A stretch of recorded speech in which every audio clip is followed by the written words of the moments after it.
My name's Corbin Dewitt. I work for OSU, so there's probably some Sooner fans in here, so you don't have to boo or anything. My brother went to OU, so we're a house divided. We have, so at OSU, just real quick, we have people that work in the county, so I work in the county, so I work at the courthouse in Newkirk, and I cover all of K County, and I do pretty much anything that involves agriculture. So horticulture is your parents' yards, the trees in your yards. Agriculture would be livestock, cows. You see fields out here. I don't know if some of you come from a farming background, but we have a lot of wheat in this county, so I cover a broad spectrum. A few years ago, when I was doing my grad work, I graduated from OSU in 2012, and I decided to stay there for a few more years and do a little bit more work. But we had the opportunity to take a trip to Nicaragua. This trip was sponsored by OSU, and it was sponsored by Feed the Children. And it was interesting because it wasn't just educational, but it was also a mission trip. So it took a lot of people collaborating together to take this trip. So it was some ag students from OSU, Feed the Children from Oklahoma City, and then a local church there in Stillwater. And so pretty much the main thing of this trip so all of us from OSU, they broke us up into different sections, and so we were going to go down there at their Feed the Children Center, and we were going to teach them how to make baked products to feed themselves and then to sell for an income. We were going to teach them how to raise poultry, chickens mainly, to have eggs to eat and then to sell for an income. And then there was another group that was going to build a greenhouse, and we're going to teach them how to properly just grow vegetables, once again, for them to consume, to eat, and then for an income. So I was on the part that did the greenhouse. So Stillwater would be a little farther north right here, but we started there, we flew, we didn't drive, but we traveled down, and we ended up right here in Nicaragua. The town that we actually went to, so this is the group that went and Feed the Children. They're the ones who set up the translators, the place for us to stay and everything, so they are the main sponsor. So when we go, we represent them and we represent OSU. The church aspect of it, I'll get into that here in a little bit, but I'll just tell you about that here in a little bit. So it's one of the safest countries. There's not a lot of crime. If you compare to where we live today in Oklahoma, in the place that we went to in Nicaragua, here you're 33% more times to get arrested for a crime than you are in Nicaragua. Our crime rate here isn't huge, so that just goes to show you how the crime rate here is almost non-existent. Temperatures vary, so it's between 81 and 90 degrees. Even when it was hot, we had a nice breeze, so even when we were outside all day in the sun, we were working hard, we'd come in and just be sunburnt, and we were, in Oklahoma, if it's 81 to 90, you don't really have to worry about getting sunburnt, or if it's around 90 degrees, you know to put sunscreen on because it is hot, but there with the breeze, 90 degrees doesn't feel hot at all. So 45% of their population live in rural areas, which that means that they live in the country. Over half of them live on less than $1 a day, so that's why the main reason when we went down there was to show them how to make a profit, because if over half of them live on $1 a day, obviously some of them are living a little more than $1, but there's a lot living on less than $1, and a lot of these are families of sometimes 6, 7, or even 8. So 4 out of 5 of them that live in these rural areas, they depend on agriculture for their livelihood. So when we got down there, some of them were trying to grow crops. Their crops weren't very good. Some of them were trying to raise chickens. They had diseases. The birds weren't laying eggs.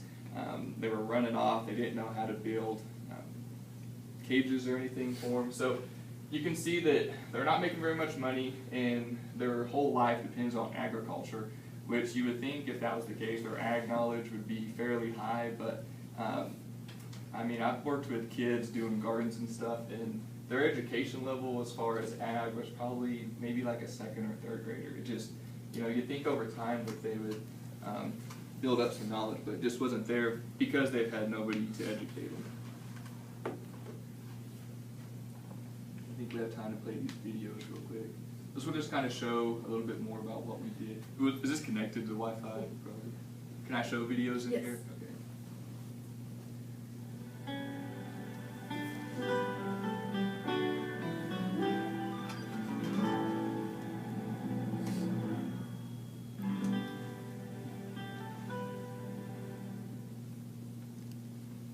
Kim Anderson, our grain marketing specialist, joins us now. And Kim, we're out of this sideways pattern. We've spent so much time talking about wheat prices have dropped a little bit. Get us all up to speed. Well, since December the 11th, when they...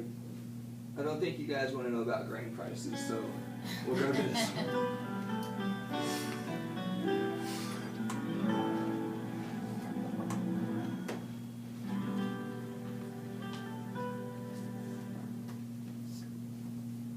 The 4-H commitment to service is crossing international boundaries. Here's a look at how students are making a difference in Central America. And this is all people that I went on the trip with. The snapshots, the joy of the journey. Combined, the images are what really tell the story. A recent trip to Nicaragua to immerse young men and women in a different country and culture, to learn about people, places, and problems. 4-H State Specialist Jeff Salee explains how it all started. 7 or 8 years ago, the realization hit me that Oklahoma 4-H did not have an international dimension of any kind at that time. So I started looking around and trying to figure out what 4-H in Oklahoma could do to expose our kids here in Oklahoma to other cultures around the world. And through that, I was pointed to the Agricultural Study Abroad office, because they take students literally all over the world. And in the Division of Ag, the College of Agriculture probably has the largest international outreach as far as any college in the university. So it's a great group to start working with. So when we started this trip to Nicaragua, the ideal audience for this would be incoming freshmen to OSU or any other university. It doesn't just have to be Oklahoma State.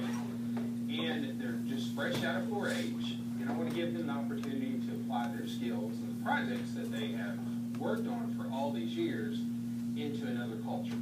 Jeff and other organizers worked with Oklahoma-based Feed the Children to plan the trip with an agricultural focus. While we were there, we taught them agriculture.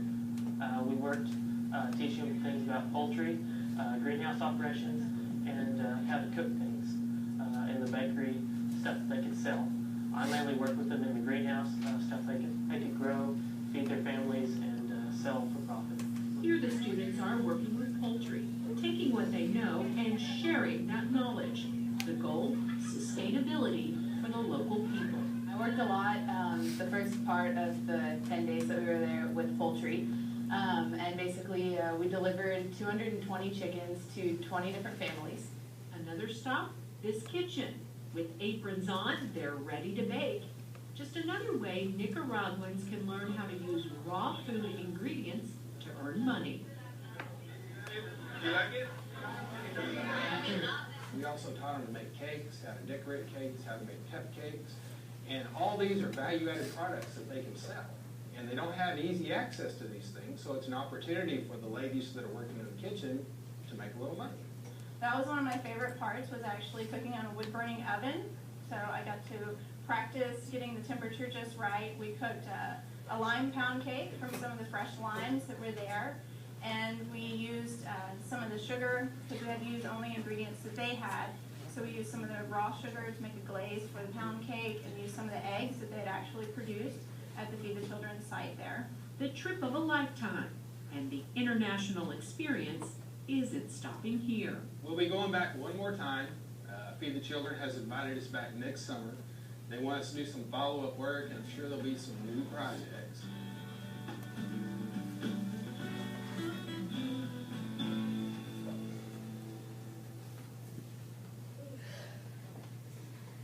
And actually, that was the last year to go on this trip. After this, they started going to Guatemala just because the need for the Feed the Children location was stronger there. So we've gone a lot of time yet. I'll just kind of run through this and kind of tell you what we did. So our first day we got there, I don't know, I'm writing something on this whiteboard, but we just went up, and so I think there was 15, 20 of us that went.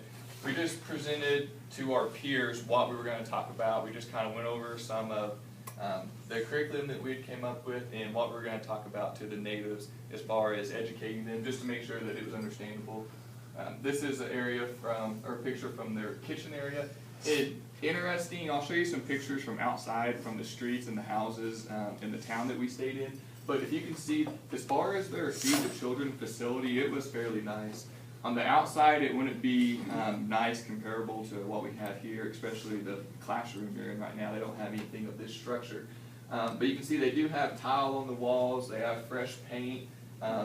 Their doors, instead of the cheap particle stuff, if you've ever seen those, they're real wooden doors just because that's what they have access to down there. So the stuff they do have, it is somewhat nice, and they take a really good care of it. So this is a road that we traveled every day from where we were staying, and you can just see this is part of the town.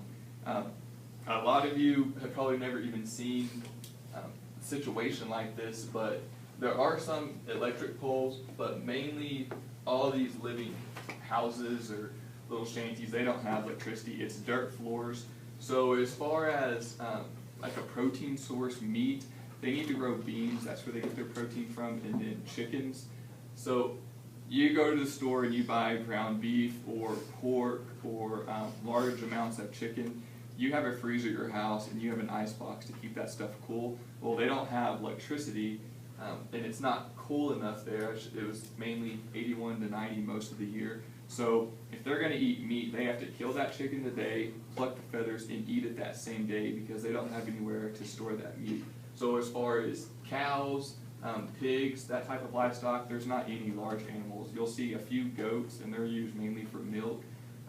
But facilities to keep them in. If you do see a horse, it's tied up just like a dog in the yard. If you do see a goat, they have a collar or something around its neck tied up. So it's interesting as far as that aspect.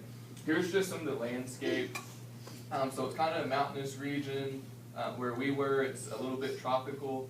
If we went farther south, it would be more tropical. So this area right here is kind of where this picture is taken. I think we're blocking the landscape behind it. But so the altitude was fairly high, but it wasn't as high as if we went up into the mountains. And then you can see, I put this picture up because there's somebody's house and there's a few cattle right there. The fences, I'm sure you guys have seen our fences. Ours are built a lot better. I don't know how it's keeping those cows in, but they're staying. But I wanted to show you how their rainfall, so it rains quite a bit at night. Like I said, it is tropical. You can see how green everything is there. These last couple of years, it's been fairly rare for Oklahoma to look that green. So as far as drought, they really don't. That hasn't been a huge problem there. The language they mainly speak is Spanish. As far as religion, over half of them are Catholic. So their currency is this Cordoba, and it takes about 20 of those to equal $1 US. So if you had $100 down there, you would be fairly rich.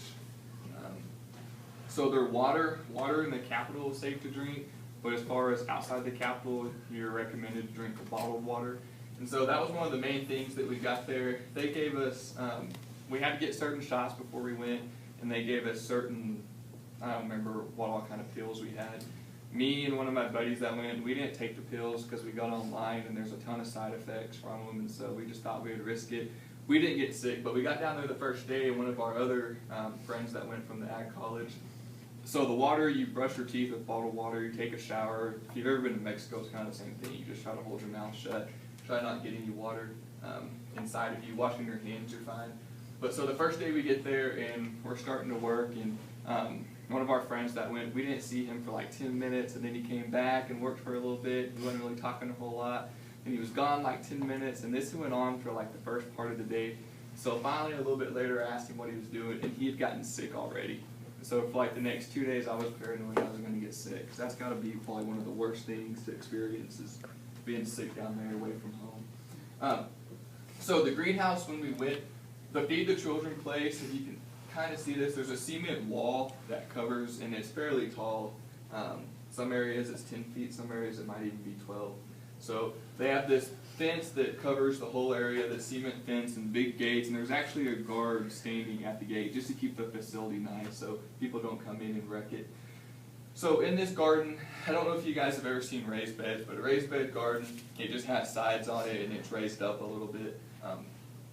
They don't have access, like I said, to a lot of funds, and so we just had them save a whole bunch of bottles, and we just put these bottles in the ground, and so like that's the border for the garden.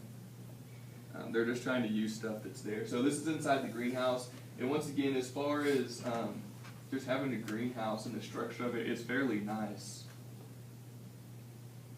And this is us talking to them about how we're going to build the greenhouse, what we're going to do inside of it. So first we had to make these separate beds. And like I said, this, you can see all those bottles. We had to dig these little trenches, put the bottles in them, and that's just the border to separate the gardens. And then there's a little space right there, and that's what you walk through, just so you're not walking on the plants.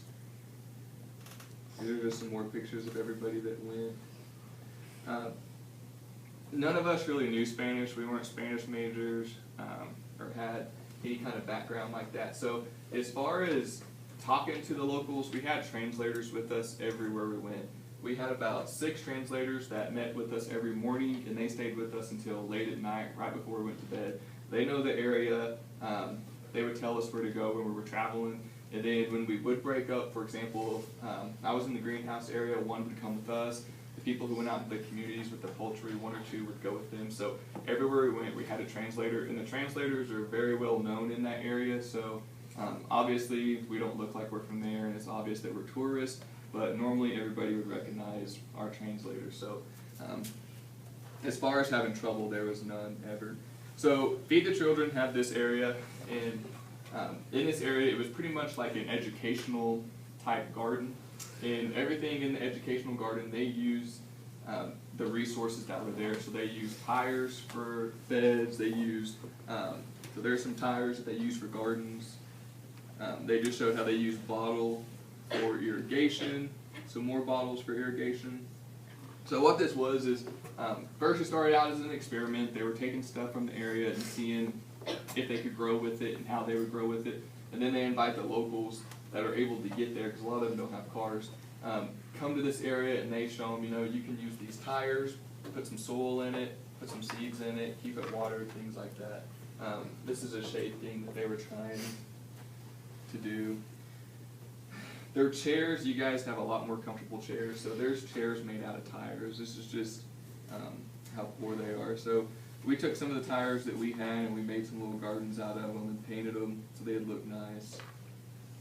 Then they took some bottles and made some OSU. So this really raised bed, they can't run to Lowe's like we can and buy a little tomato plant and then transplant it into the garden. They have to start everything from seed. And so this is their seed bed right here. And so we had to explain to them how if you're going to grow lettuce, for example, plant a row of lettuce seeds and then mark it so you know what it is. If you're going to do cabbage or asparagus, whatever you're going to grow, you need to put it in this little bed right here, a seed, so it's taken well care of, it's off the ground so it won't get trampled, and then when those plants are 3 to 4 inches, you take them out of that bed and then you can put them into the garden. So that's just some of the education that they were lacking, just because there hadn't been anybody to teach them this. So as far as space, this right here, we were showing them you can plant stuff in here, but then also things that leaked out like lettuce or spinach, you could plant in these tubes right here, and you would just put the seed in that little hole. So we were using the ground space, and then we could grow things up and down. So all the space that they had, we were trying to use it in some way. So the chicken project, we bought all these chickens, and families could apply for this program, and they would get 5 hens. Part of the way this program works, for example, if your family got 5 hens, you could, those hens would lay eggs, you could sell them or you could eat them, but at some point you would have to get a rooster to breed those hens, and then when those eggs hatched, you had to give 5 baby chickens to another family. And so we started with 20 families, and that was just trying to get them to help spread out and just kind of, they got something for free, give somebody else down the road something for free to help their family out.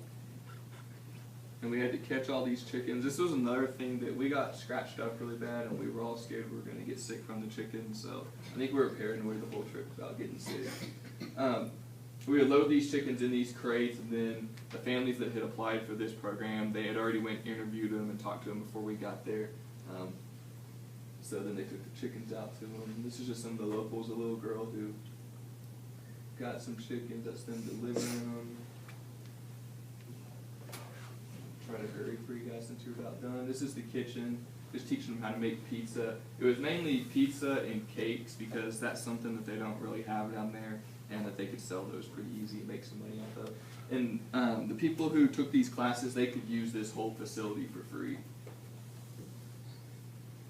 This was a guy, he was just like a preacher in a neighborhood. These are all of our translators. This is the place we stayed. And then I talked about how green it is and more tropical down there. It's just a lot different, the landscape, than what it is here. So these are some horses that we rented off the locals. I think they charged us like I don't know, I think it was like 5 cents a horse, but we gave them a quarter, which they thought was a lot. And so we got to ride those horses up and down the beach and all over. Do you guys have any questions as far as about the area or what we did? No. I don't know if it showed the slide.